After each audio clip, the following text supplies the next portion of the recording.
Episode की शुरुआत होती है और हमें मुकुदा और उसके फैमिलियर्स को दिखाया जाता है जो कि यहाँ पे दौड़ रहे होते हैं और वो दौड़ते दौड़ते सी साइड में पहुंच जाते हैं। यहाँ पे ये जैसे ही सी को देखता है वो कहता है कि इसे देखने के बाद मैं काफी इमोशनल फील कर रहा हूँ। फेल बोलता है कि ये तो सिर्फ सॉल्ट वाटर है, तुम इमोशनल क्यों हो रहे हो। ये बताता है कि फेल ये शायद तुम्हारे लिए हो सकता है पर मेरे लिए ये अलग है, मेरे लिए सी एक फुल ऑफ मेमोरीज है। दरअसल जहाँ से मैं आता हूँ वहाँ पे फायर बैक, सी साइड में शॉपिंग और बारबेक्यू और अलग अलग चीजें होती है। ये कहता है कि मेरे लिए तो सिर्फ वो एक हैबिटाट है जहाँ पे मॉन्स्टर रहते हैं। इसकी बात सुनते ही मुकुदा थोड़ा घबरा जाता है और बोलता है कि चलो अब यहाँ से चलने का समय हो गया है, वैसे भी हमें यहाँ पे सिटी ऑफ बैडलैंड के यहाँ पे जाना है। मुकुदा फिर अपने एडवेंचर का पास दिखा के यहाँ पे एंट्री ले लेता है। ये कहता है कि मैंने सुना है कि ये जगह यहाँ पे सी फूड मार्केट के लिए काफी ज्यादा फेमस है, पर एक आदमी इसकी बात सुनकर इसे बताता है कि तुम एकदम गलत समय पे आए हो। दरअसल एक मॉन्स्टर कुछ दिन पहले यहाँ पे अपीयर हुए जिसका नाम क्रैकन है और वो काफी खतरनाक है। ये सुन के फेल तो काफी खुश हो जाता है पर मुकुदा उदास हो जाता है। इतने में ये आदमी से बताता है कि उन्हीं कारणों की वजह से हम यहाँ पे फिशिंग पे नहीं जा पा रहे। तुम तो अपने साथ काफी बड़े फैमिली लाए हो, मेरे हिसाब से तुम यहाँ पे इन्हें बड़ा खाना खिलाना भी चाहते होंगे पर अब तुम वैसा नहीं कर सकते। वही ये मनी मन सोच रहा होता है कि मैं तो बस फिश खाना चाहता हूँ, चाहे वो मुझे जहाँ से मिले। ये फिर यहाँ के गिल्ड मास्टर से मिलने के लिए आ जाते हैं जिनका नाम यहाँ पे मार्स्क होता है। ये इन्हें बताता है कि मुझे यहाँ पे ओल्ड मैन गोरन ने सब कुछ बता दिया। मुकुदा फिर इसे यहाँ पे सारी चीज समझा देता है कि आखिरकार वो किस लिए आया था और किस वजह से इसका काम रुक गया। गिल्ड मास्टर फिर से बताते हैं कि दरअसल यहाँ पे एक बी रैंक की पार्टी थी जब यहाँ पे क्रैकन अपीयर हुआ था,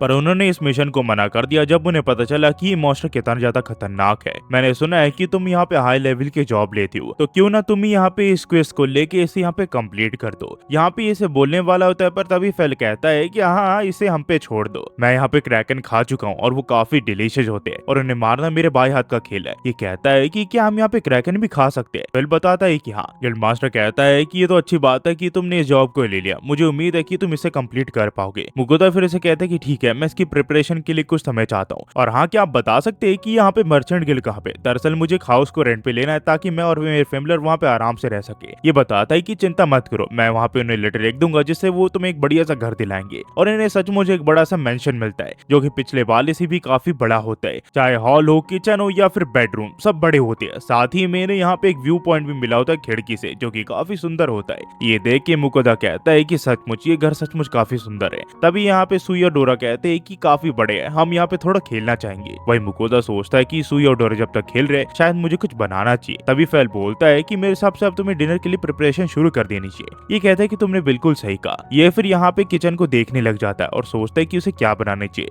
थोड़ी देर सोचने के बाद ये हायाशी राइस बनाने का सोचता है। दरअसल जब ये पिछली बार कड़ी बना रहा था तब भी इसी के मन में आया था पर ये बना नहीं पाया था। साथ ही में यहाँ पे मिनोटोरस का ये मीट भी यूज करता है जो कि इसे डंजोंग में मिला होता है। सारे इंग्रेडिएंट एक जगह इकट्ठा करने के बाद ये मीट को बारीकी से काटता है और एक बोल में ऑयल लेके यहाँ पे अच्छे से वेजिटेबल को फ्राई करता है और उसी के साथ मीट को भी, जिसके बाद ये कड़ी मसाला डालता है और कुछ ही देर में इसका मिनोटोर मशरूम हायाशी राइस तैयार हो जाता है। ये फिर डोरा और सुई को बाहर बुलाने के लिए चले जाता है जो कि यहाँ खेल रहे होते हैं। साथ ही में ये फेल को भी बुला लेता है। जब इसके फैमिलियर्स खाने को देखते हैं तो मुकुदा ने बताता है कि ये कड़ी जैसा है जो कि हमने पिछले रात को खाया था, पर ये इससे थोड़ा अलग है, इसे हायाशी राइस कहते हैं मेरे यहाँ पे। इसके फैमिलियर जैसे इस खाने को स्मेल करते हैं वो इसे खाने लग जाते हैं। फेल तारीफ करते हुए बताता है कि ये सचमुच काफी डिलीशियस है पर मीट थोड़ा मोटा होता तो और भी बढ़िया होता। वही डोरा कहता है कि मीट तो मुंह पे आके पिघल जा रहा है, ये सचमुच काफी बढ़िया है। इन्हें ऐसा देख मुकुदा मनी मन कहता है कि मुझे अच्छा लगा कि ये खाना इन्हें बढ़िया लग रहा है। ये फिर यहाँ पे खुद भी इसे खाता है और जैसे ही उसकी पहली बाइट लेता है उसे ये काफी ज्यादा बढ़िया लगता है। तो ये अपनी तारीफ करते हुए कहता है कि जो ब्रोकली मैंने अलग से डाली थी वो भी इस मील के साथ काफी बढ़िया लग रही है। इतने में इसके फैमिली एक और सर्विंग मांग लेते हैं और ये पहले इसी उस सर्विंग को यहाँ पे तैयार करके रख चुका होता है। कुछ देर के बाद इन सभी का खाना हो जाता है और मुकुदा बताता है कि मैंने तुम सभी के लिए काफी ज्यादा बनाया था पर फिर भी सारे खाना को तुम सभी ने खत्म कर दिया। तभी सुई कहता है कि मास्टर मुझे यहाँ पे केक खाना है। मुकुदा इसे समझाता है कि अभी अभी तुमने खाना खाया है, पर फेल कहता है कि ये डेजर्ट की बात है तो हम उसे खा सकते हैं। डोरा कहता है कि हाँ अगर यहाँ पे पुडिंग है तो मैं उसे बिना हिचक के यहाँ पे खा सकता हूँ। मुकुदा कहता है कि ठीक है, तुम्हें यहाँ पे कल यहाँ पे क्रैकन को भी मारना है तो यहाँ पे उसके लिए मैं तुम्हें अभी से पार्टी दे देता हूँ। इसकी बात सुन के फैमिलियर खुश हो जाते हैं और इसे डिमांड करने लग जाते हैं कि आखिरकार इन्हें क्या क्या मंगाना है। तो मुकुदा इनके लिए यहाँ पे इनकी फेवरेट स्वीट्स को चुन के इन्हें दे देता है और इन तीनों को ये स्वीट खाने में काफी ज्यादा मजा आ रहा होता है। तभी मुकुदा कहता है कि इसके बाद हम यहाँ पे बात लेंगे। सुई और डोरा इस चीज के लिए हाँ कर देते हैं पर यहाँ पे फेल हिचकिचा रहा होता है। तो मुकुदा कहता है कि मेरी बात को इग्नोर मत करो, तुम भी आज यहाँ पे नहाना पड़ेगा। अगले दिन ये लोग सी साइड पे आ जाते हैं पर मुकुदा कहता है हम यहाँ आ तो गए, है, पर आखिरकार हम क्रैकन तक पहुंचेंगे कैसे, क्योंकि समंदर में उतरने के लिए हमारे पास कुछ भी नहीं है। वेल, तुमने कल कहा था ना कि ये सब मुझ पर छोड़ दो। मुझे बताओ कि आखिरकार तुमने यहाँ पे क्रैकन को लास्ट टाइम कैसे हराया था। ये बताता है कि दरअसल वो यहाँ पे क्लिफ के काफी पास आ गया था और मैं उसके ऊपर था, तो मैंने उसके ऊपर शॉक दे दिया और वो पास होने की वजह से उसे लग गया और वो यहाँ पे मारा गया। पर तुमने बिल्कुल सही सवाल पूछा है, आखिरकार हम क्रैकन तक पहुंचेंगे कैसे। तो मुकोदा गुस्सा करते हुए कहता है कि ये तो तुम्हें पता होना चाहिए था, कल तुमने काफी कॉन्फिडेंटली यहाँ पे इस रिक्वेस्ट को एक्सेप्ट कर लिया था। ये बताता है कि अगर मैं उस क्रैकन को देख लूं तो मैं उसे हरा दूंगा।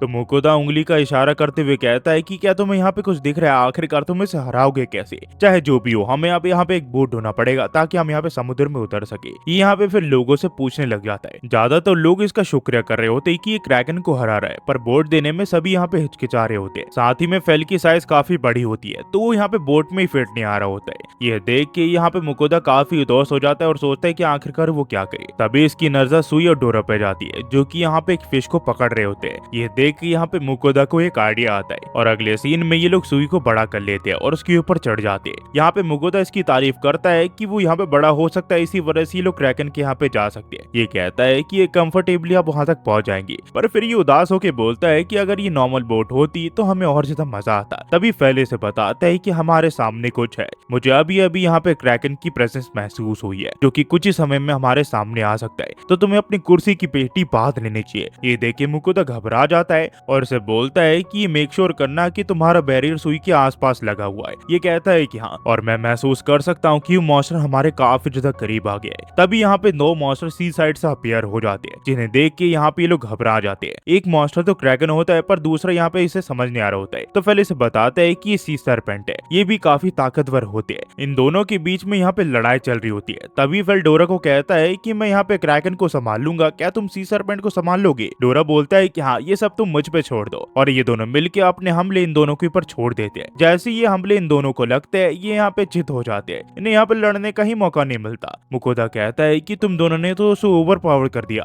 पर तभी यहाँ पे सुई उदास होके बोलता है कि मुझे भी यहाँ पे फिश से लड़ना था मास्टर। तो मुकोदा कहता है कि सुई, तुमने हमारी काफी ज्यादा मदद की है, दरअसल एक और चीज है जिसमें मुझे तुम्हारी मदद चाहिए, क्या तुम मेरी मदद करोगे सुई। सुई बोलता है कि हाँ, और ये इन दोनों मॉन्स्टर को अलग करने लग जाता है सुई की मदद से। पर तभी फेल को यहाँ पे खतरनाक मॉन्स्टर की प्रेजेंस महसूस होती है, तो वो सुई को बोलता है कि उन दोनों मॉन्स्टरों को हमसे थोड़ा दूर कर दो। मुकोदा पूछता है कि क्या हुआ, पर इतने में यहाँ पे एक बड़ा सा मॉन्स्टर इनके सामने आ जाता है, जो कि उन दोनों ही मॉन्स्टर को खाने लग जाता है। ये देख के मुकोदा काफी ज्यादा घबरा जाता है और वो सुई को बोलता है कि जितनी दूर हो सके हमें उतनी दूर यहाँ से ले जाओ। पर सुई कहता है कि नहीं मास्टर, हमने इन मॉन्स्टर को पकड़ने में काफी मदद की है, मैं इसे यहाँ पे इन्हें ले जाने नहीं दे सकता, और वो सिर्फ एक ही पंच से इसे मार गिराता है। मुकोदा यहाँ पे हैरान होता है, पर ये दोनों यहाँ पे काफी गर्व कर रहे होते सुई के ऊपर। इसे मारने के बाद सुई बताता है कि सुई के पास भी अब एक बड़ी फिश आ चुकी है। मुकोदा बोलता है कि ये तुम्हारी मुश्किल नहीं था सुई। सुई बोलता है ये तो काफी ज्यादा आसान था। फिर मुकोदा इनके लेवल चेक करता है, जो कि एसएस रैंक के मॉन्स्टर होते हैं। मुकोदा पर ये देख के हैरान होता है कि अब इसका सिस्टम ये भी बता पा रहा है कि इन मॉन्स्टर को खा सकता है कि नहीं। शायद से वो इसलिए क्योंकि इसका लेवल अप हो चुका है। ये फिर कहते हैं कि चलो इन्हें आइटम बॉक्स में रखते हैं और वापस चलते हैं। वापस आने के बाद ये रिसेप्शनिस्ट को सारी बातें बता देते हैं, और रिसेप्शनिस्ट से जब यहाँ पे गिल्ड मास्टर को बात पता चलती है तो ये हैरान होते हैं कि उसने सिर्फ एक ही दिन में यहाँ पे इस क्विज को कंप्लीट कर दिया। ये फिर यहाँ पे खुद ही मुकोदा से मिलने के लिए जाते हैं, जहाँ मुकोदा से बात करने के बाद यहाँ पे उसे सारी चीजें पता चल जाती है। गिल्ड मास्टर कहते हैं कि ठीक है, मैं समझ गया कि यहाँ पे 3 मॉन्स्टर थे जो कि एक दूसरे को खाने में लगे हुए थे, और तुमने यहाँ पे वक्त रहते उन तीनों को ही हरा दिया। मैंने सिर्फ तुम्हारे कारनामों के बारे में सुना था, पर मुझे लगा नहीं था कि तुम इस लेवल के होंगे। मुकोदा फेल कहता है कि हाँ, वो तो बस मेरे लिए एक बड़ी फिश थी, ऐसे फिश को मैं यहाँ पे रोज मारते रहता हूँ। तो गिल्ड मास्टर कहते हैं कि ये सब छोड़ो और मुझे ये बताओ कि आखिरकार तुमने बोट का इंतजाम कैसे किया। मुझे लगा कि तुम यहाँ पे मुझसे बोट बोरो करने के लिए आओगे। इसकी बात सुन के मुकोदा हैरान हो जाता है और पूछता है कि क्या आपके यहाँ पे बोट थी। ये से बताता है कि हाँ, हम एडवेंचर गिल्ड है जो कि सी साइड पे है, तो हमें बोट रखना पड़ता है। खैर छोड़ो, हमें यहाँ पे तुम्हारे किल की कंफर्मेशन के लिए प्रोसेसिंग एरिया में जाना पड़ेगा, ताकि हमें पता चल सके कि आखिरकार क्या क्या मॉन्स्टर तुमने मारे हैं। मुकोदा सबसे पहले यहाँ पे क्रैकन को निकालता है। इसे देख के गिल्ड मास्टर बताते हैं कि इसके पास सी सरपेंट और एक और बड़ा मॉन्स्टर है जिसे हमें यहाँ पे प्रोसेस करना है। और याद रखना, ब्रेडलैंड अपनी फ्रेशनेस की वजह से जाना जाता है, जिसे हम प्रोसेसिंग में निकालते हैं। इतने में मुकोदा कहता है कि एक बार बुचरिंग कंप्लीट हो जाए तो मैं आपसे पहले जो हमने बात की थी उस बारे में बात करना चाहूंगा। गिल्ड मास्टर कहते हैं कि हाँ, मुझे याद है, तुमने कहा था कि तुम और तुम्हारे फैमिली यहाँ पे इन फिशेस को खाने वाले हो। ये बताता है कि ये सब हमारे लिए काफी ज्यादा हो जाएगा, इसी वजह से बाकी फिशरमैन के साथ मैं इसे बांटना चाहूंगा। तो चलिए शुरू करते हैं इस क्रैकन की प्रोसेसिंग से, ताकि हम इसके बाद इसे खा भी सके। सभी लोग घबरा रहे होते हैं, पर यहाँ पे गिल्ड मास्टर सभी को समझा जाते हैं और इसकी प्रोसेसिंग शुरू हो जाती है। सभी लोग यहाँ पे काफी मेहनत से इसकी प्रोसेसिंग कर रहे होते हैं और ये लोग बढ़िया से इसे प्रोसेस कर देते हैं। कुछ ही देर में यहाँ पे तीनों की तीनों मॉन्स्टर को ये प्रोसेस कर देते हैं। तो मुकोदा गिल्ड मास्टर को बताता है कि दरअसल मुझे यहाँ पे कुछ चीजें तैयार करनी है, तो आपको कुछ देर वेट करना पड़ेगा। उसके बाद मुझे यहाँ पे फिशरमैन की जरूरत पड़ेगी। ये से कहता है कि ठीक है, जब तक तुम इन चीजों को रेडी कर रहे हो मैं फिशरमैन को यहाँ पे तैयार कर देता हूँ। ये फिर यहाँ पे अलग अलग सीजनिंग खरीदने लग जाता है जो कि ये फिश में डालेगा जैसे उसका स्वाद बढ़ जाए, और ये 2-3 बैरल बना लेता है पूरे सॉस के ताकि यहाँ पे फिश में उसे लगा सके। कुछ देर के बाद ये लोग जाली जैसी चीज में यहाँ पे स्क्विड को रख देते हैं और उसके ऊपर यहाँ पे सॉस लगाने लग जाते हैं। अब बस इसे यहाँ पे पकाने की बारी होती है। तो गिल्ड मास्टर कहते हैं कि इसके लिए हमें काफी फ्यूल चाहिए होगा, पर मुकोदा कहता है कि घबराइए मत, और ये अपने फायर मैजिक से इस पे आग लगा लेता है जो कि काफी कम होता है। ये देख के यहाँ पे फेल कहता है कि इसके लिए तुम यहाँ पे हीट के ऊपर कंट्रोल होना चाहिए और मैं अब तुम्हें सिखाऊंगा कि ये कैसे किया जाता है। ये फिर अपने यहाँ पे विंड मैजिक का यूज करके इसे बढ़िया से पकाने लग जाता है। फेल की ये टेक्निक देख के ये हैरान हो जाता है और जितने बाकी लोग होते हैं वो उसके लिए ताली बजाने लग जाते हैं। पर थोड़ी देर के बाद इनका ग्रिल क्रैकन बन के तैयार हो जाता है। तो गिल्ड मास्टर यहाँ पे जितने भी इनके साथी होते हैं उन सभी को बुला लेते हैं। साथ ही में वो वेयर हाउस से यहाँ पे काफी ज्यादा अल्कोहल ले आते हैं ताकि ये लोग भर पेट खा पी सके और पार्टी कर सके। यहाँ पे सभी फिशरमैन को काफी मजा आ रहा होता है। वही मुकोदा अपने फेमलर को यहाँ पे बढ़िया से क्रैकन के ऊपर सॉस लगा के दे देता है और ये तीनों के तीनों उसके ऊपर टूट पड़ते हैं। ये काफी मजेदार लग रहा होता है, पर अभी भी गिल्ड मास्टर उसके साथ यहाँ घबरा रहे होते हैं इसे खाने के लिए। तो मुकोदा इन्हें समझाता है और प्रॉमिस करता है कि जब आप इसे खाओगे ये काफी स्वादिष्ट लगेगा आपको। गिल्ड मास्टर इसे कहते हैं कि ठीक है, मैं तुम्हारे ऊपर भरोसा कर रहा हूँ, और वो इसकी पहली बाइट ले लेते हैं। जैसे ही वो और उसके साथी इसकी पहली बाइट लेते हैं तो इन्हें ये काफी ज्यादा बढ़िया लगता है और ये अपने आप पे कंट्रोल नहीं कर पाते। वही मुकोदा भी यहाँ पे अल्कोहल के साथ क्रैकन खाने लग जाता है और वो समुद्र को देखते हुए बोलता है कि इस नजारे के साथ ये खाने में और ज्यादा बढ़िया लग रहा है और मुझे लग रहा है कि मैं और ज्यादा ड्रिंक कर पाऊंगा। उतने में यहाँ पे फिशरमैन आ जाते हैं और उसका शुक्रिया करते हैं उस फिश को हराने के लिए, यानी कि क्रैकन और बाकी मॉन्स्टर को, और ये भी इसके साथ पीने लग जाते हैं। देखते देखते यहाँ पे शाम हो जाती है और सभी फिमलर का पेट भर चुका होता है। वह जितने भी फिशरमैन होते हैं वो यहाँ पे अपने बोट को लेकर निकल चुके होते हैं ताकि वो यहाँ पे फिशेस को कैच कर सके। इनमें से कहता है कि हम बिना फिश के आज लौट के वापस नहीं आएंगे। वो सभी को मोटिवेट कर देता है और ये लोग मछलियों को पकड़ने के लिए यहाँ निकल जाते हैं। इन्हें ऐसा देख के मुकोदा गिल्ड मास्टर को बताता है कि मुझे भरोसा नहीं हो रहा कि इतना कुछ करने के बाद इनके पास अभी भी ताकत बची हुई है। तो गिल्ड मास्टर से समझाते हैं कि ऑफ कोर्स तुम यहाँ पे समुद्र में जी नहीं सकते जब तक तुम यहाँ पे मछली पकड़ना नहीं जानते। और हाँ मुकोदा, मुझे अच्छा लगेगा अगर तुम यहाँ पे कल सुबह फिश मार्केट में आओगे, क्योंकि यहाँ पे बेरलैंड की खूबी कल तुम देख पाओगे। ये कहता है कि हाँ जरूर। आखिर में हमें यहाँ पे कैरोलिना के गिल्ड के यहाँ दिखा जाता है जहाँ पे हम लैम्बर्ट को देखते हैं जो कि उन्हें एडवेंचर्स के पास यहाँ पे दोबारा रिक्वेस्ट लेके गया होता है ताकि वो उसे गाइड कर सके। तो उन्हीं में से एक साथी कहता है कि लैम्बर्ट को स्कोर करने से मुझे मुकोदा और उसके फैमिलर की याद आ गई। तो दूसरा साथी कहता है कि हाँ, मुझे पता नहीं आखिरकार वो अभी क्या कर रहा है। तो लैम्बर्ट इन्हें बताता है कि दरअसल उन्हें जाने से पहले मुझे कहा था कि उसे वेपन की क्लॉक बेल्ट और शूज चाहिए। मैं यकीन से कह सकता हूँ वो यहाँ पे इन आइटम को लेने के लिए जरूर से वापिस आएगा। इसकी बात सुन के ये लोग सोचते हैं कि वो कितना ज्यादा अमीर है, पर लैम्बर्ट इन्हें बताता है कि उसके क्राफ्टमैन के लिए भी पहली बार है कि वो लोग ये ऐसी चीजें बना रहे हैं। ये लोग फिर यहाँ पे मुकोदा को याद करने लग जाते हैं। दरअसल वो मुकोदा नहीं, उसके खाने को याद कर रहे थे कि वो कितना ज्यादा बढ़िया था। और यहाँ से कहानी यूट्यूब पे कंटिन्यू जाती है। ये इस कहानी का 11th एपिसोड था। ये आपको कैसा लगा, कैसा नहीं गाइस, प्लीज कमेंट सेक्शन में बताना मत भूलना। जा तो इस इतना ही कहूंगा। Thanks for watching. Next video मिलता है, होपफुली आप सब बढ़िया होंगे और जल्दी ही कुछ और वीडियो और उसके लिए वेट कीजिए। Thanks for watching guys.